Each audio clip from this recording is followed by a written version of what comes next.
Gracias.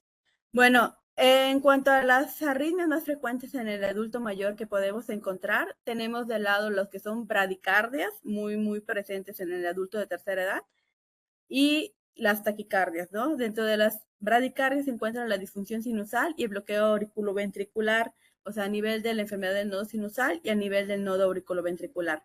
Y dentro de las taquicardias hay tres arritmias frecuentes: la fibrilación auricular, el flóter auricular y la taquicardia supraventricular, muchas veces más frecuente en mujeres adultas, la reentrada del nodo intranodal.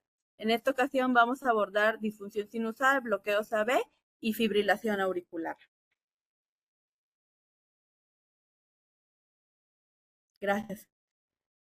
Quiero empezar con un pequeño dato. No sé si tengamos como apuntador por aquí, pero a nivel del nodo sinoauricular se encuentra en la desembocadura de la vena cava superior, yéndonos más hacia la orejuela del lado derecho. Ahí se encuentra un cúmulo de células que son las encargadas de darnos el ritmo cardíaco con frecuencias cardíacas entre 60 a 100 latidos por minuto, que es el nodo sinoauricular, correcto. Y en el puntito de color verde, aquí tenemos la segunda estructura, que es el nodo auriculoventricular, que se encarga de filtrar la electricidad proveniente de las aurículas. Quiero aclarar que todo el miocardio está capacitado para tener electricidad y ritmo cardíaco. El nodo sinoauricular con frecuencias de 60 a 100, el nodo auriculoventricular nos la puede filtrar de 40 a 60 latidos por minuto. Pero en caso que llegara a fallar cualquiera de los dos marcapasos, tanto las aurículas pueden tener focos que entren al rescate, como también los ventrículos, ¿no? Que sea, son otro tipo de ritmos. Adelante, porfa.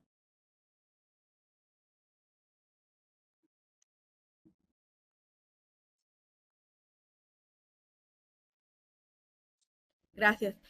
En la disfunción del nodo sinusal está bloqueo de primer grado, segundo grado, igual MOVIS 1, MOVIS 2. Primer grado, enfocándonos únicamente en el nodo sinusal, en las aurículas.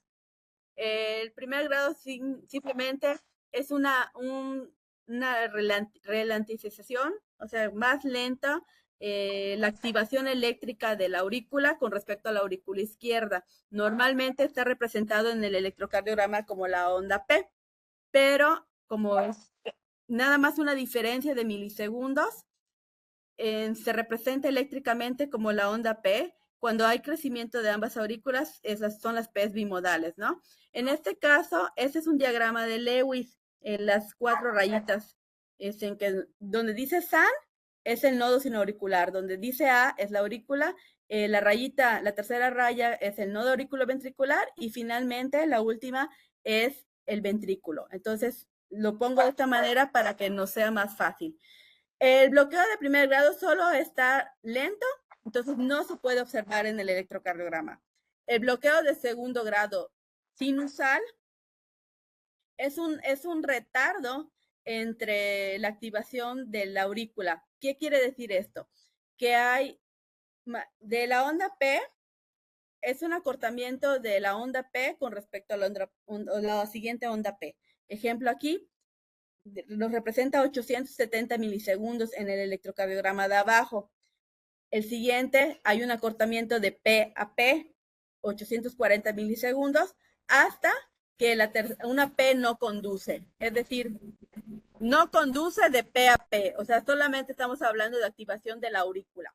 Entonces, de aquí al siguiente, aquí donde dice 1010 milisegundos, antes de llegar a este donde está el apuntador, en medio donde debería haber caído una siguiente onda P, más o menos ahí, por allí debería haber una cuarta onda P. No existe esta onda P porque se bloqueó la activación auricular, entonces no se representa como onda P. Si seguimos con este apuntador hacia la parte superior, a nivel del diagrama de Lewis, donde dice SAN, vemos dos rayitas, un signo de igual. Esto quiere decir que empezó la activación eléctrica, pero algo la bloqueó en el camino, por lo tanto esta onda P no pudo conducir. Correcto, gracias. Por lo tanto esta onda P no pudo conducir la siguiente despolarización del ventrículo, o sea, no hay complejo QRS, hay ausencia de onda P, hay ausencia de QRS, pero hay ausencia porque no se activó la onda P. Entonces, este es un bloqueo sinoauricular de segundo grado. P, o sea, el efecto de Benkeback es de P a P se va acortando hasta que una P se bloquea. No existe esa onda P como está bloqueada con el signo de igual, por lo tanto no hay una contracción ni auricular ni ventricular, ¿correcto? Esa es una disfunción sinauricular con efecto de Benkeback. La siguiente diapositiva, por favor.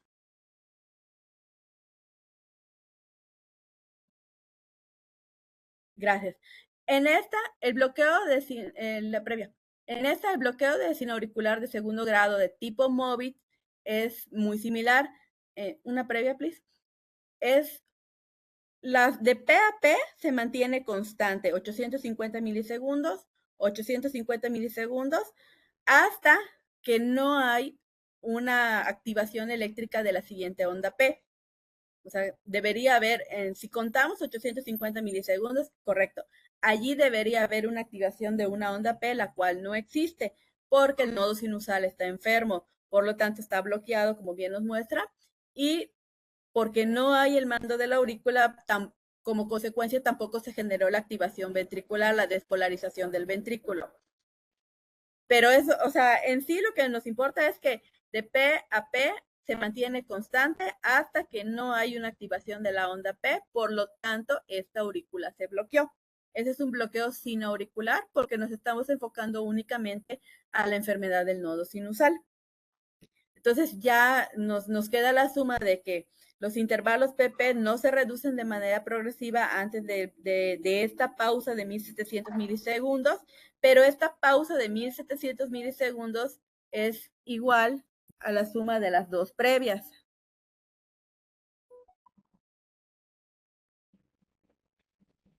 Gracias. La siguiente diapositiva, por favor. Gracias. Hablando del nodo sinoauricular también, existe un bloqueo que es un bloqueo sinoauricular 2 a 1. ¿Esto qué quiere decir? Que hay una P que se activa, o sea, un estímulo del nodo sinusal, activa la aurícula, llega al nodo B, se contrae el ventrículo y se representa como en el electrocardiograma. Pero eléctricamente, en el electrocardiograma no lo podemos ver. Esto lo sabemos por los catéteres que se meten a la aurícula. No existe una activación del nodo sinusal, por lo tanto, tampoco llega el estímulo a la onda auriculoventricular ni al ventrículo, pero en el electrocardiograma solo vemos una bradicardia extrema, por así decirlo. Esto obviamente no lo podemos saber solo por el electrocardiograma, esto lo sabemos por electrogramas intracardíacos, ¿no? Entonces, esto es una disfunción con un bloqueo 2 a 1, o sea, una aurícula que se bloquea y por lo tanto no condujo, como nos muestra en el signo. Ahí está bloqueado, una sí conduce, luego una onda proveniente de la estimulación auricular no activa las aurículas, correcto. La siguiente diapositiva, por favor. Y el paro sinusal en sí solamente es que hay una depresión, una menor actividad de la onda sinusal y por lo tanto simplemente, o sea, puede estar la aurícula contrayendo bien, hasta que una no condujo, pero no viene de otros estímulos. Un segundito, por favor. Un segundito, please.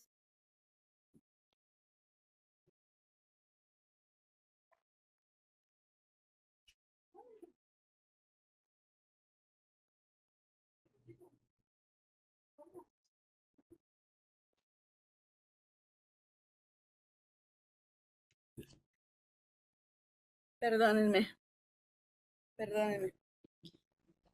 Muy bien. La siguiente diapositiva, por favor.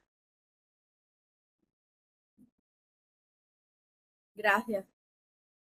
Y el bloqueo sinauricular de tercer grado no tiene una representación en el electrocardiograma.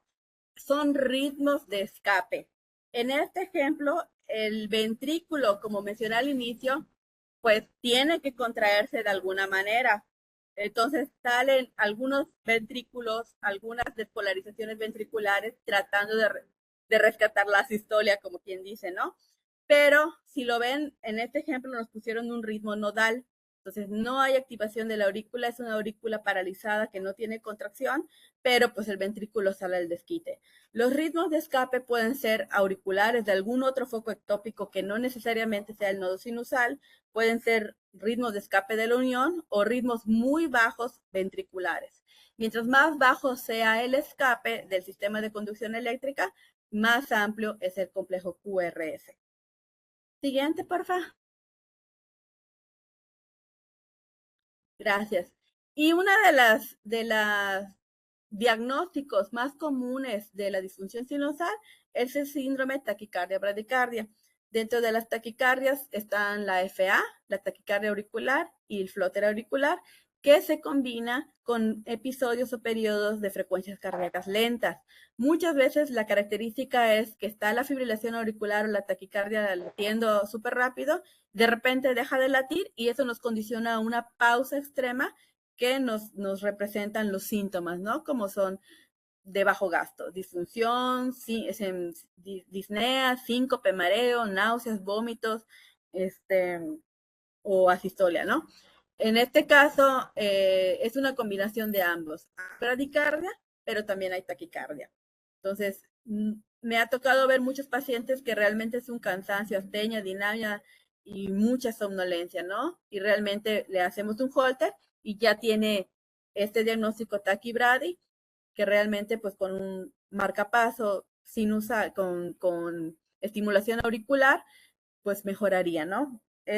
Son estos pacientes que sí les recomiendo que aunque tengan a edad avanzada, pues siempre se van a beneficiar de un marcapaso bicameral, porque precisamente su enfermedad es que requiere estimulación de la aurícula, no necesariamente del ventrículo. Siguiente, porfa.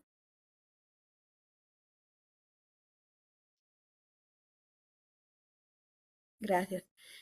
Ahora sí, si recordamos el diagrama del corazoncito, vamos a dejar de un lado el nodo sinusal y ya avanzamos hacia el nodo auriculoventricular.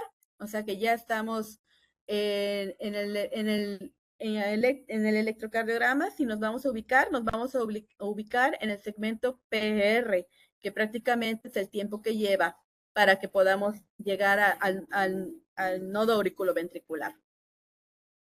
Entonces, en el electrocardiograma, en la gráfica, tenemos 5 derivaciones, ¿no? D1, D2, D3, B1 y hasta B6, que son las precordiales.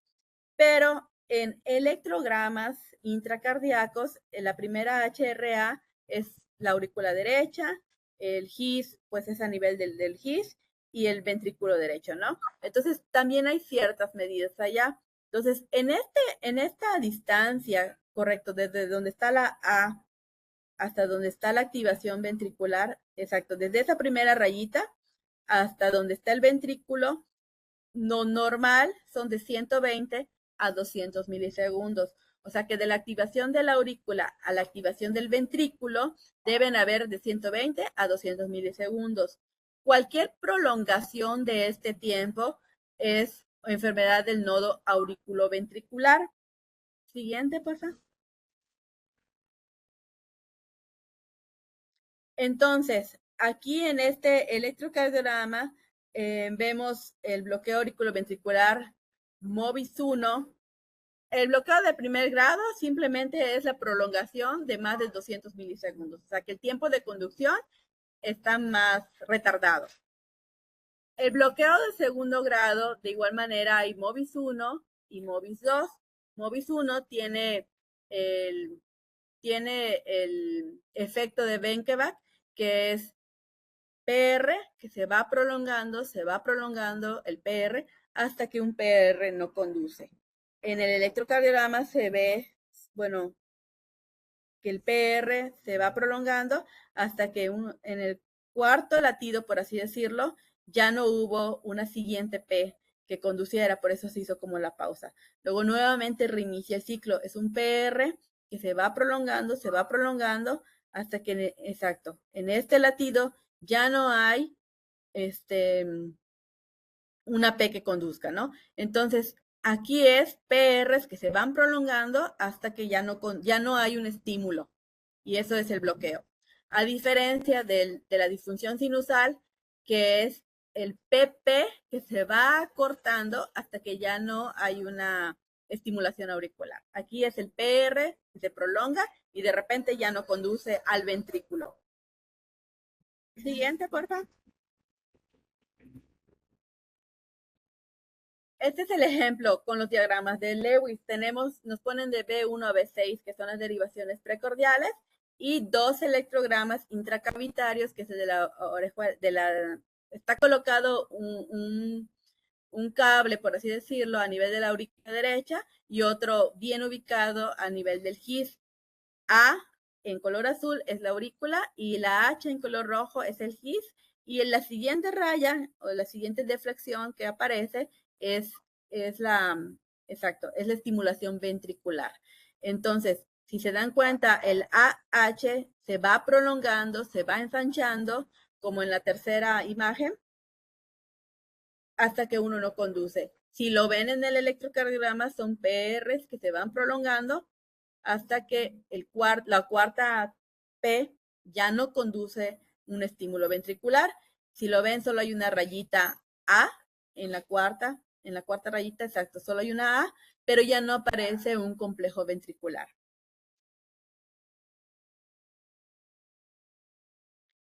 El siguiente enfermedad que ya va más avanzada, que por lo general son infragicianas, es el MOBIS 2, que son PES, hasta que uno no conduce. PES, o sea, que serían ABs constantes o PRs constantes, hasta que ya no conduce. ¿Qué es lo que no conduce? No conduce una activación ventricular. Estos PES pueden ser igual de 120 a 200 milisegundos o pueden ir acompañados de un bloqueo de primer grado de más de 200 milisegundos hasta que uno no condujo. En el ejemplo de este electrocardiograma, viene acompañado de un bloqueo de rama derecha. Si lo vemos en la derivación B1, el PR es similar al segundo PR, pero el tercer PR que está al final de la onda T, exacto, está invertida porque es bloqueo de rama derecha. Esta P ya no conduce, ya no tiene una activación ventricular. Ese es un bloqueo de segundo grado, MOBIS 2. Por lo general son infragicianos y van a evolucionar en algún punto a un grado más avanzado. Siguiente, please. Gracias. Es nuevamente ya el ejemplo con diagramas de Lewis. Hasta la parte inferior, la gráfica inferior, la A es la activación de la aurícula, si la ven corresponde a la onda P del electrocardiograma. La H pues está ahí metida antes del complejo QRS y la tercera rayita pues es compatible con la estimulación ventricular. Entonces, de A a H o PR son constantes, hasta que el cuarto ya no conduce. ¿Qué no conduce? No conduce un estímulo ventricular. O sea, no hay una contracción, no hay una despolarización ventricular. Eso es un bloqueo de segundo grado. Por eso cada vez se va haciendo más grave la enfermedad, porque pues no hay sístole ventricular. Siguiente, please. Un grado que se considera pues igual y peligroso es el bloqueo AB2A1. No podemos decir que sea ni de primer grado, ni MOBIS 1, ni MOBIS 2, porque pues solo es un PR y luego no conduce. Un PR y luego no conduce. O sea, puede ir prolongado o puede no ir prolongado. Aquí la característica es que una onda P conduce un estímulo ventricular. Una contracción auricular conduce una contracción ventricular, ¿no? Es uno conduce, uno no conduce. Uno conduce, uno no conduce. No sabemos a qué va a salir al final. Solo hay, por cada dos estímulos auriculares, solo una conduce a un ventrículo. Solo hay una despolarización ventricular. Este es un bloqueo 2-1. Siguiente, por favor.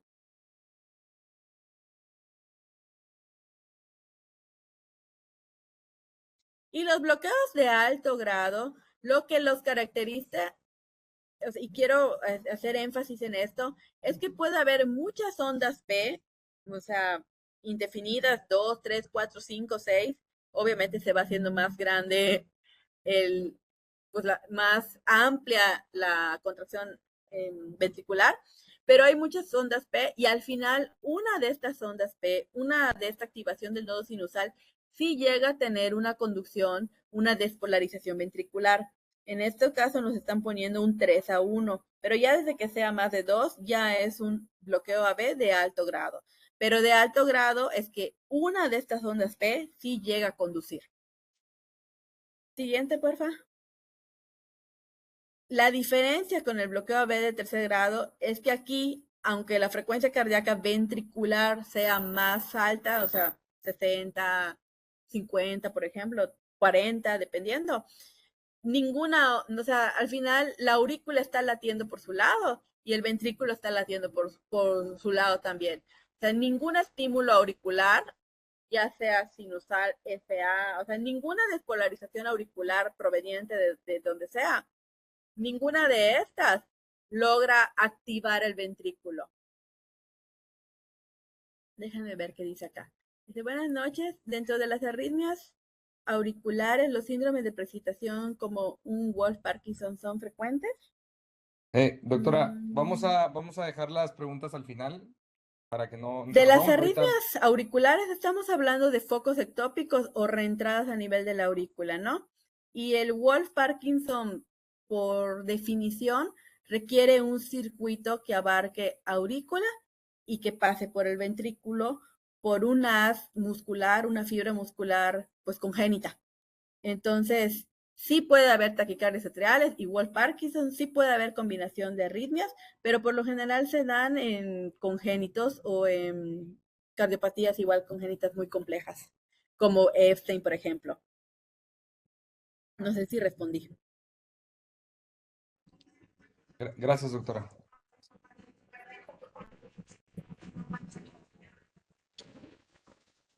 Ok, siguiente, porfa.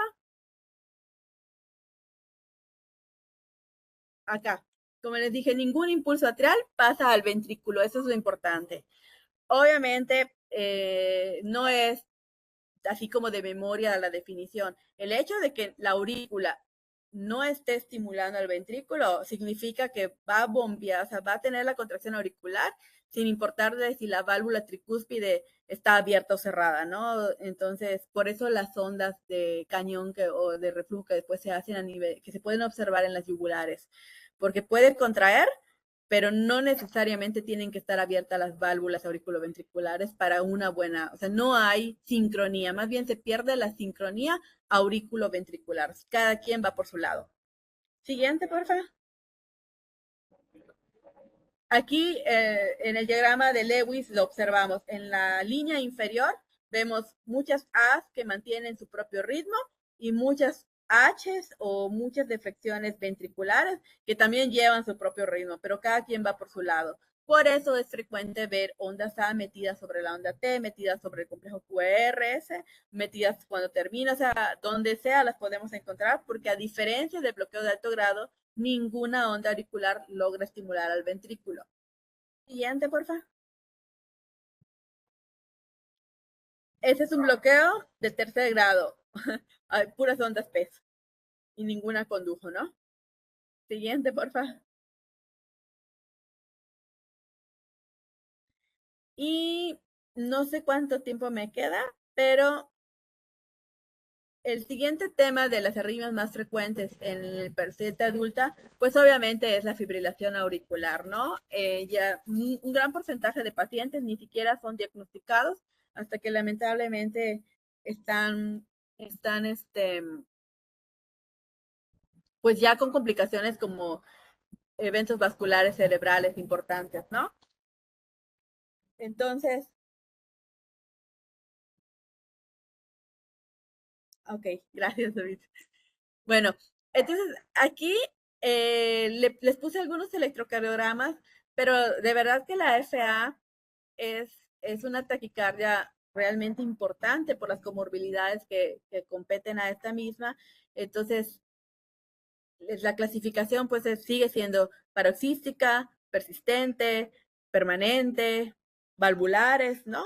Lo importante aquí es poder hacer las escalas de riesgo, cuál es su chas-VAS, qué tanto riesgo de sangrado tiene, para poder iniciar la anticoagulación de manera óptima, ¿no?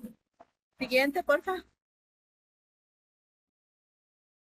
Exacto. Entonces, a todos los pacientes que presenten fibrilación auricular, hay que hacer las escalas. Lo que vi que la edad ya no es, o sea, el género, pues no es así como que con que tenga un punto, se tiene que considerar la anticoagulación. 2 puntos, pues evidentemente, pues hay que anticoagularlo, sobre todo si está teniendo pues múltiples paroxismos, ¿no? Y sacar el riesgo de Haspelet. Mientras más comorbilidades tenga el paciente, cardiopatía isquémica que requiere aspirina, clopidogrel o tromboembolias, por ejemplo, pues evidentemente hay más riesgo de sangrado. Siempre es importante dar un buen diagnóstico y las buenas escalas para los pronósticos. Siguiente, porfa. Siguiente, please. Bueno, en cuanto a los pacientes, ya la fenucamarina o la warfarina están usando más que nada para los pacientes de recambios valvulares mitrales, ¿no? Prótesis mecánicas, en pacientes de este tipo, ¿no? Entonces, obviamente, ya está súper demostrado que nos reduce el 64% de los eventos vasculares, pero pues que el riesgo de sangrados es mayor a comparación de los nuevos anticoagulantes. Y dependiendo de la patología, pues hay que tener los INRs en control y esto pues conlleva que el paciente esté dando más vueltas a los hospitales o a los laboratorios para estar retomando precisamente los tiempos, ¿no? Entonces, de 2.5 a 3.5 los pacientes de alto riesgo de embolismos y de 3 a 3.5 los que ya han tenido eventos vasculares isquémicos, ¿no? O en su defecto los que también se les hace los cambios de las válvulas mitrales. Siguiente, porfa. Gracias. A mí me gusta mucho, no es que yo sea representante ni nada por el estilo, pero a mí me gusta mucho la Pixaban en el adulto mayor, hasta cierto punto, hasta cierto grado, los enfermos con enfermedad renal crónica, porque tienen menos, o sea, son 2 dosis divididas, es cierto, pero no es una dosis mayor como en el caso de Rivaroxaban, ¿no? Eh, Realmente aquí lo importante es sacar qué tanto riesgo tiene, qué chargeback tiene mi paciente y elegir el mejor para el paciente, ¿no?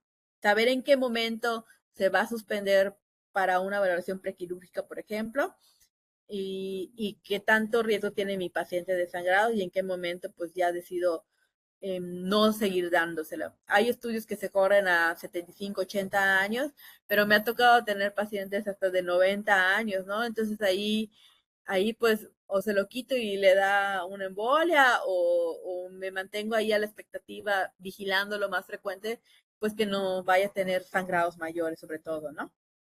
Y sobre todo que tenga una buena red de apoyo familiar, que estén pendientes de él, que tenga visitas frecuentes, que sea un paciente bien cuidado.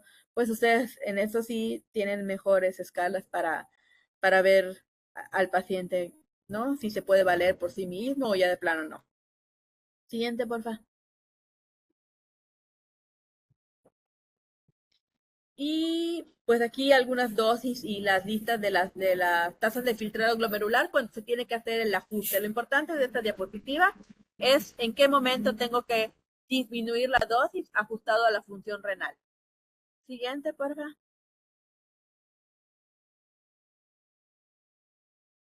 Acá está el electrocardiograma. Solo tengo 2 derivaciones de electrocardiograma. Les puse la imagen del lado superior, en este caso creo que sería izquierdo para mí, no, sí, viéndolo de frente. En la primera es en color amarillito el nodo sinusal y que se va al nodo auriculoventricular. En la siguiente figura, en la siguiente imagen que está así muy chiquitito arriba, el corazón, se ven muchas rayitas rojas porque es la activación súper desorganizada, es la arritmia más arrítmica que tiene múltiples focos de activación, micro reentradas alrededor o en la desembocadura de las 4 venas pulmonares, incluso en el ridge o techo, en la parte posterior de la aurícula del lado izquierdo. Entonces, obviamente, ¿qué es la FA? que esta desorganización, este aleteo o esta fibrilación de la aurícula izquierda es la que tiene el mando del bombeo cardíaco, pues se pierde completamente la sincronía auriculoventricular. Entonces, el nodo auriculoventricular, si es un nodo sano, empieza a filtrar ondas Fs y empieza una taquicardia pues muy rápida, ¿no? Y en el caso de que sea un nodo enfermo, pues se vuelven fibrilaciones auriculares más lentas también. Entonces, en la derivación del electrocardiograma D2 y B1 se pueden ver ondas Rs irregulares que no llevan una frecuencia ninguna y tenemos ausencias de ondas P porque no tenemos un mando del nodo sinusal y no tenemos una activación eléctrica del ritmo sinusal. Entonces, por eso son RCR súper irregulares con ausencia de ondas P. En la parte inferior son catéteres decapolares que se meten a la aurícula izquierda y se puede ver la súper desorganización. Todas esas rayitas que están es un catéter que está recabando energía eléctrica de la aurícula izquierda y se ve todo una súper desorganización. Entonces, comparándolo desde los primeros latidos, los primeros dos latidos, que es activación de la onda P, ventrículo, se ve la rayita así como en vertical paralelo. Comparándolo con el final del electrocardiograma, en donde todo es una completa desorganización, ¿no? Esto es fibrilación auricular. O sea, toda la aurícula está completamente contrayendo en desorden. Y de esa manera está mandando pues la contracción ventricular también. Siguiente, porfa.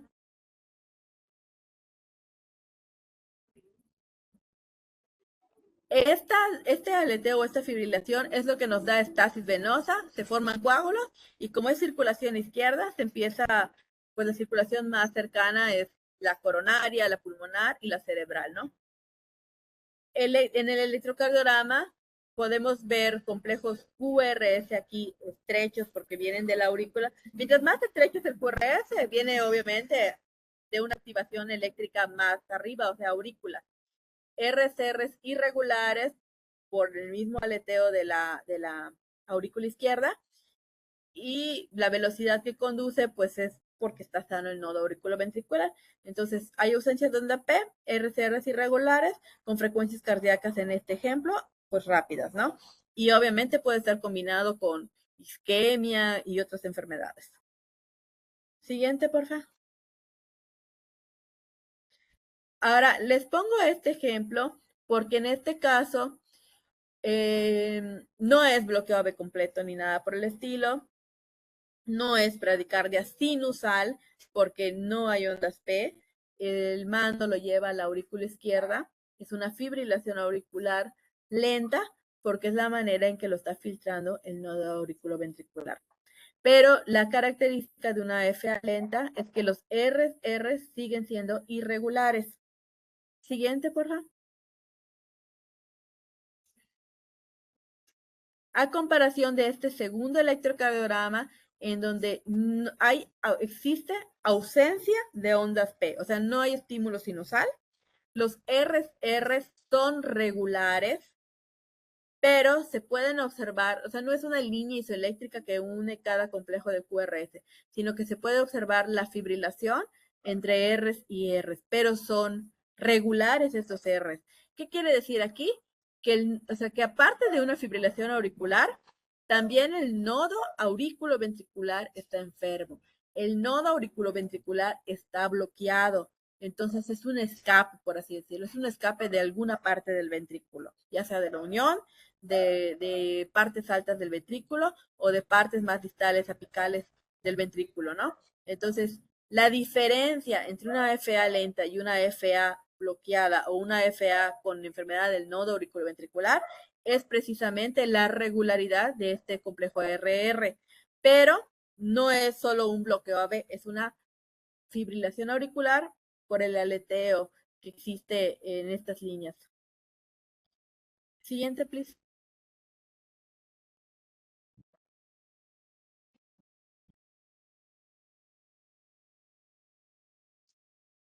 Ok, existen unas taquicardias que son de complejo QRS ancho.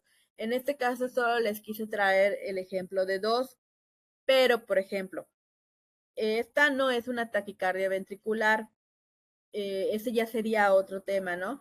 Dentro de las arritmias más frecuentes en el adulto mayor, la FA, pues yo creo que se lleva los primeros lugares de taquicardias, pero hay que recordar que muchos de nuestros pacientes están acompañados de cardiopatías isquémicas, de miocardiopatías dilatadas, de hipertrofias, y son cardiopatías estructurales que a la larga sí pueden llevarnos a una disincronía de los ventrículos y caer eléctricamente hablando en la imagen de un bloqueo de rama izquierda.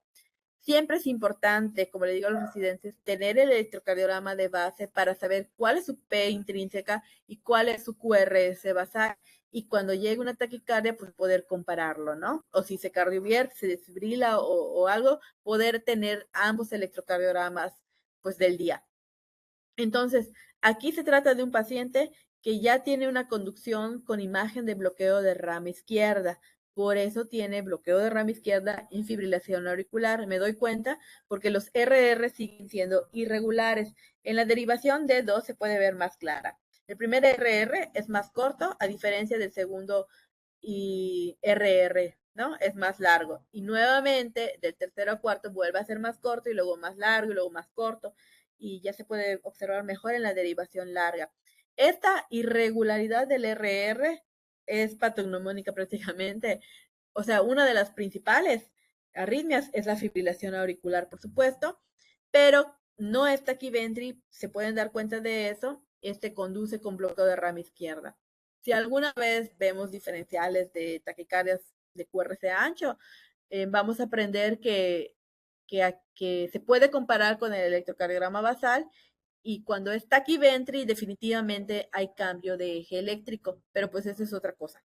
Aquí es bloqueo de rama izquierda, RRs irregulares, si lo cardiovierto y logra salir a ritmo sinusal, va a conservar la misma concordancia o discordancia de esta imagen de bloqueo de rama izquierda.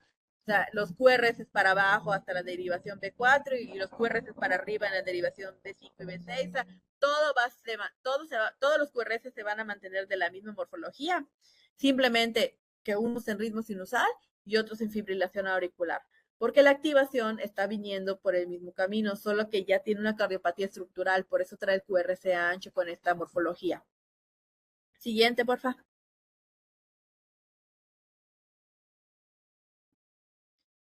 Aquí, este primer electrocardiograma muchas veces nos dicen que es una taquicardia ventricular, ¿no? Pero si tienen así como un super ojo muy observador, se van a dar cuenta que en la derivación inferior, los RR son completamente irregulares. Irregulares. RRs más largos y otros más cortos, a diferencia, ¿no? Y hasta el final de la derivación inferior se pueden ver, bueno, no sé si se observe bien, pero sí son completamente, o sea, no llevan un ritmo, está todo irregular. Y sí da la imagen de que es, bueno, este es un ejemplo de otros QRS anchos, ¿no? Se dice que los pacientes con preexcitación o Wolf Parkinson que conducen arriba de 200 latidos, 250 latidos por minuto, la aurícula, y que está mandando al ventrículo a conducir a esa velocidad, pues evidentemente pues también pueden caer en fibrilación ventricular y paro, ¿no? Eso es lo peligroso de estas velocidades auriculares. Este paciente se le hizo una cardioversión eléctrica y en el siguiente electrocardiograma podemos ver, tuvimos la suerte o tienen la suerte de poder observar la onda delta en las derivaciones, ¿no? No sé si se puede hacer zoom, aunque sea la diapo completa. Ándale, gracias. En B1 vemos un PR súper acortado y prácticamente la pancita de la onda delta simplemente me está diciendo que hay una preexcitación. El ventrículo empieza a preexcitarse y casi al mismo tiempo que las fibras de la aurícula, ¿no? Entonces por eso hay miocardio que se empieza a preexcitar y se ve la pancita, la onda delta prácticamente. En la derivación de 2 se ve más claro. La P está casi pegadita en donde inicia la onda delta de estos tres latidos. Esto es un síndrome de preexcitación, en este caso un Wolff-Parkinson-White. Es el mismo paciente de la derivación pasada. Si se dan cuenta, B1 va para abajo, al igual que B1 del ritmo sinusal. Si lo vimos de B1 a B3, los complejos QRS son más negativos y las últimas derivaciones B4, B5, B6 son más positivos. Si lo comparamos con el electrocardiograma en fibrilación auricular, el de al ladito,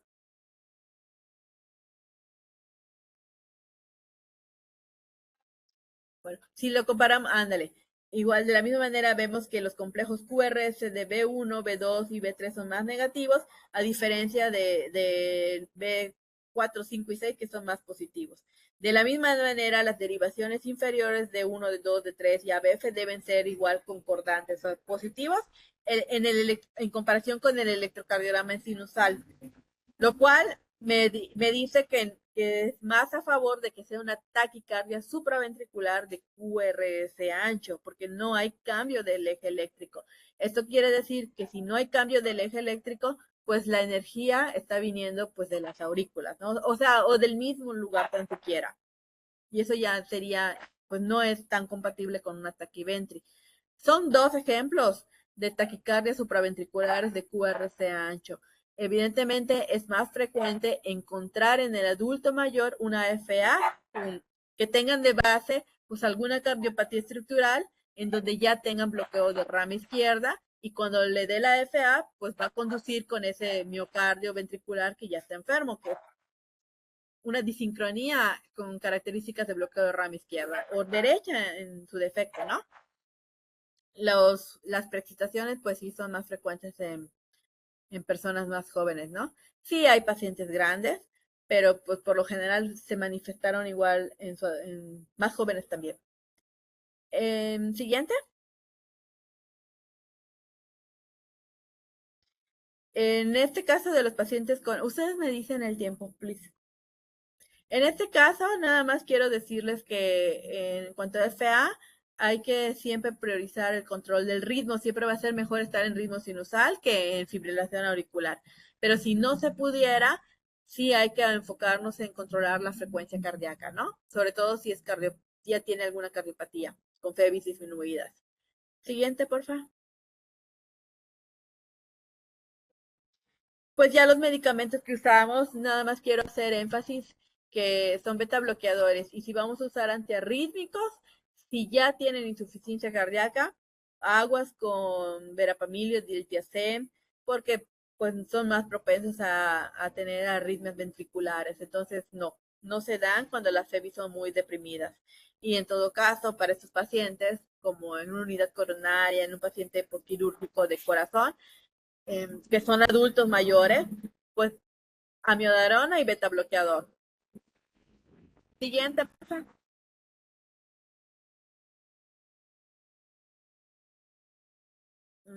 Es lo mismo. Siguiente, porfa.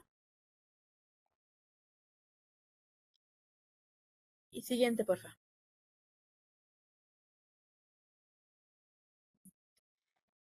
Pues aquí es una tabla de los medicamentos que tenemos. Hay algo que se llama pili de pocket cuando los auriculares, o sea, cuando todavía tenemos la oportunidad de hacer la cardioversión farmacológica, que el paciente esté estable. Pueden tomarse, la amiodarona es más lenta.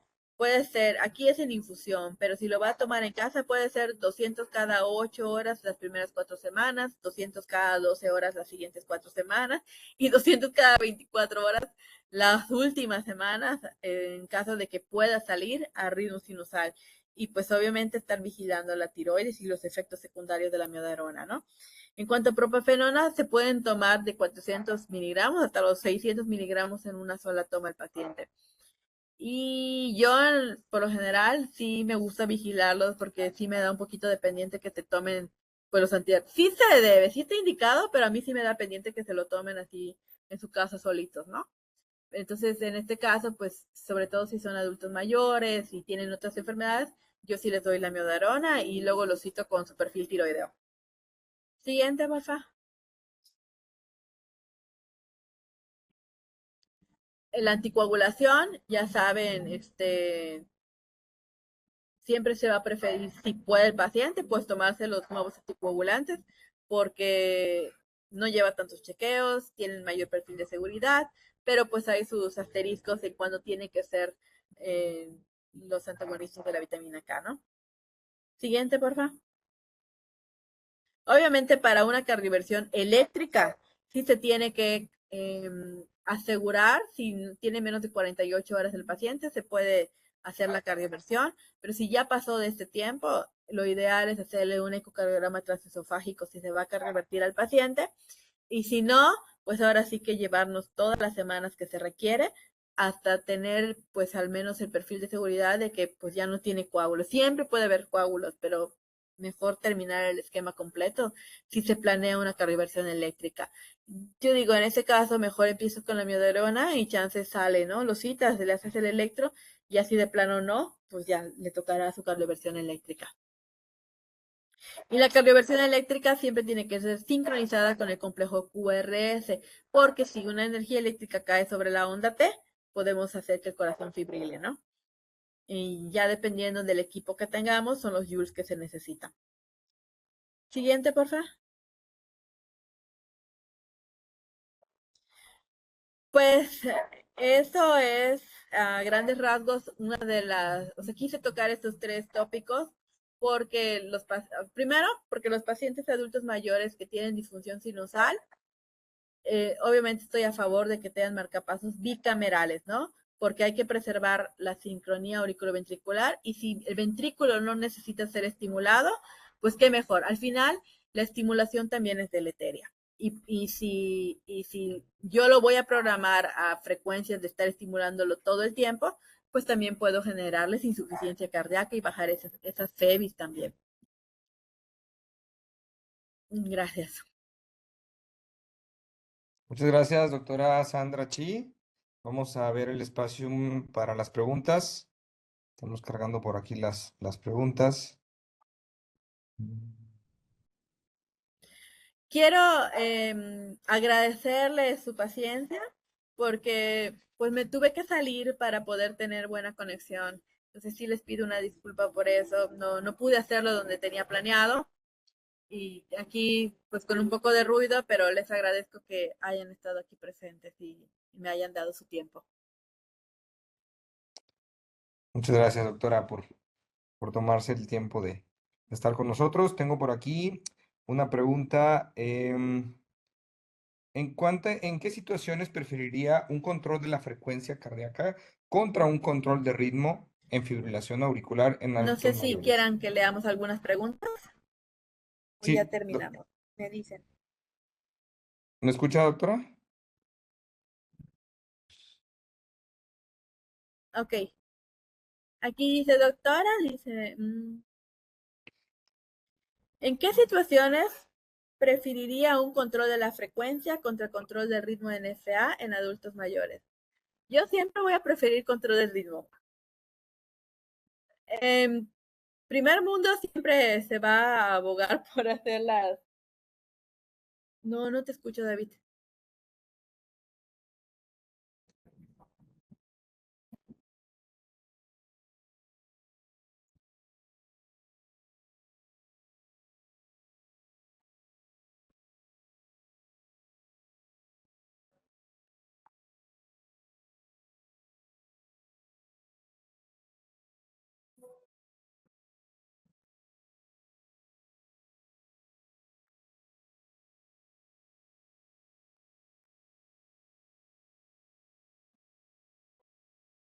Ok,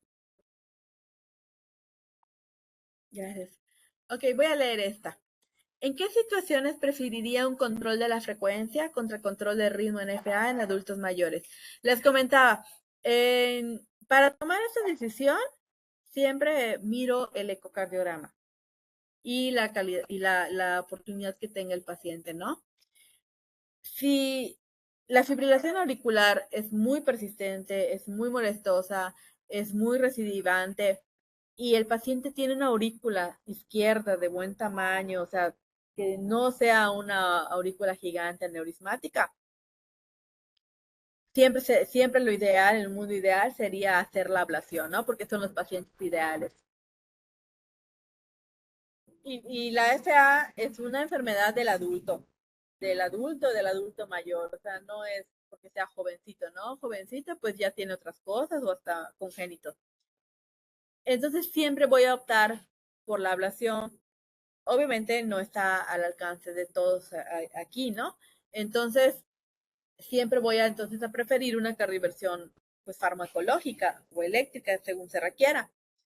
Siempre voy a hacer el intento si la aurícula está de buen tamaño. Ahora, si el paciente tiene una válvula mitral, es una FA valvular, tiene una aurícula que mide 5 centímetros, es una o en volúmenes mayores, es una aurícula aneurismática, entonces la verdad es que yo soy muy sincera con los pacientes, soy directa y les digo que pues igual y funciona la primera vez y la segunda, pero la verdad es que siempre es hay alta frecuencia de que esto sea recurrente. Si el paciente aparte tiene estados, yo prefiero que se trate las dos situaciones, tanto la apnea, que en los pacientes con apneas son muy frecuentes las taquicardias atriales, las pausas sinusales, los bloqueos auriculoventriculares, la fibrilación auricular, la taquicardia auricular. Entonces siempre miro si hay algo más que pueda descompensar al paciente, de qué tamaño es la aurícula o si tiene una cardiopatía estructural. Si el paciente no, está controlado de sus otras comorbilidades y factores y tiene una buena anatomía auricular, siempre voy a preferir que el paciente esté en ritmo sinusal con control de ritmo. Ahora, si el paciente ya está muy lastimada su aurícula y está muy enfermo, pues bueno, controlaremos la frecuencia cardíaca para que no esté cayendo en insuficiencia cardíaca por la misma taquimiocardiopatía, ¿no?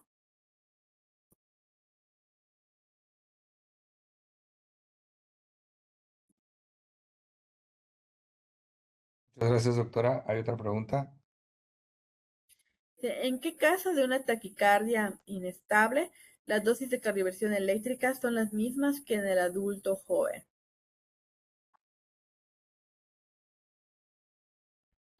Pues la dosis depende si es monofásica o bifásica. O sea, las guías dicen 50 joules, 100 joules.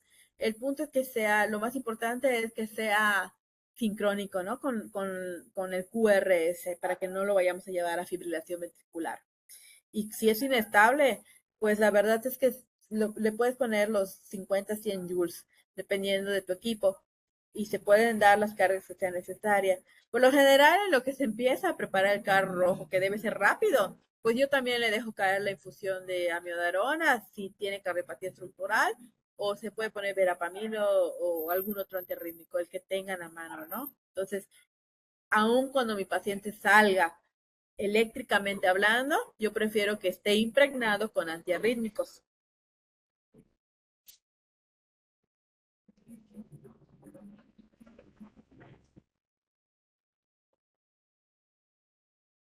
Muchas gracias, doctora. Parece que ya no hay ninguna otra pregunta. Y pues no me queda más que agradecerle nuevamente por ¿Hay otra habernos... pregunta? No, ya no. Em, y pues muchas gracias a los participantes. Ok. Es un tema muy... Pues es un mundo la ritmología, la electrocardiología y tenemos que tener este enfoque específicamente en las personas mayores, aprender el método deductivo, como bien lo dijo la doctora Sandra, usar el diagrama de Lewis y este método inferencial para sospechar y detectar las arritmias más frecuentes en las personas mayores. Muchas gracias a todos por su asistencia y su permanencia hasta este momento. Y no me voy sin antes recordarles la próxima sesión de los cursos programados de la Academia de Geriatras del Sur, la Academia Mexicana de Geriatría. Tenemos por aquí la siguiente sesión de liderazgo, que esto va a ser el día 18 de septiembre con el tema de toma de decisiones estratégicas. Asimismo, agradezco a los colegas geriatras que se están conectando desde otras partes del mundo, específicamente a los colegas de República Dominicana y a los colegas de Guatemala. Muchas gracias por estar en estas sesiones, en estos cursos que estamos haciendo y pues los vemos en la próxima sesión. Muchas gracias y buenas noches a todos.